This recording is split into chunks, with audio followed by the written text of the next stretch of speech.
Somalia has been racked by instability and violence since the overthrow of the military dictator Mohammed Siyaasi Biixi more than 2 decades ago. But one region has managed to avoid much of the chaos. Somaliland has been independent since it broke away from Somalia in 1991. Since then, the region has formed its own democratic government and started its own currency.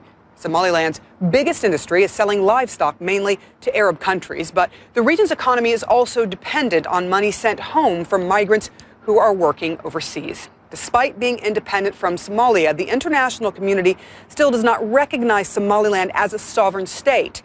Mohammed Yoonis, Somaliland's Minister of Foreign Affairs, has joined us now today, live from our London studios.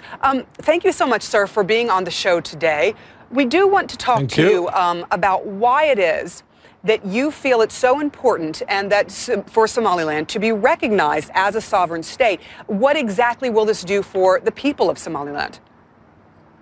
I think this is extremely important for the people of Somaliland, and Somaliland has managed to be stable, to be safe, and to be part of the international community.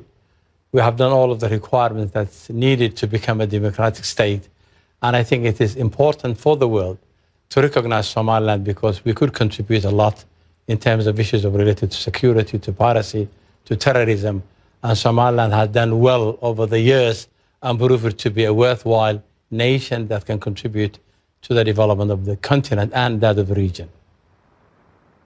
Yes, and at the moment you are autonomous, but you are not a sovereign state. I do want to go back to something you talked about, piracy, militancy. A UN envoy did come to Somaliland last year, I believe, and it called it, quote, an island of relative peace and stability in an insecure region. How much has Somaliland managed to deal with the insurgencies such as al-Shabaab and piracy that exist in the region, and how much has it affected Somaliland? I think Somaliland has proved to the rest of the world that we have managed to be peaceful. We have managed to ensure that the Shabaab and those others who are doing bad things do not come to our territory. We are actually contributing to the safety and security of Ethiopia and Somalia and Djibouti.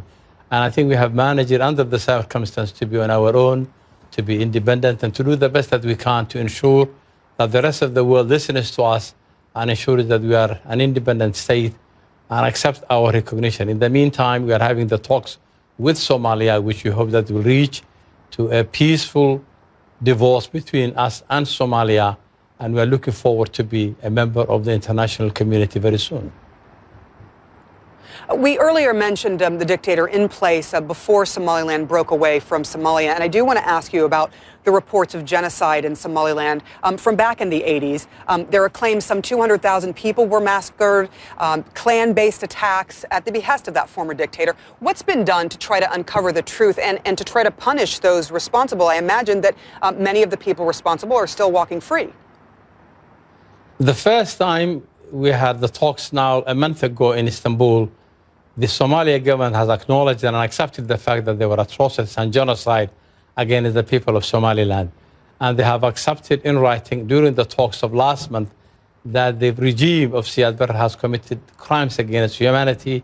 There was genocide. And we do hope one of these days that those who have committed those crimes would be brought to justice.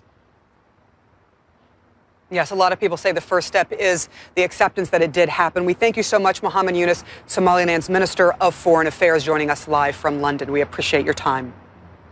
Thank you very much for giving me the time. Thank you so much. You're welcome. And coming up...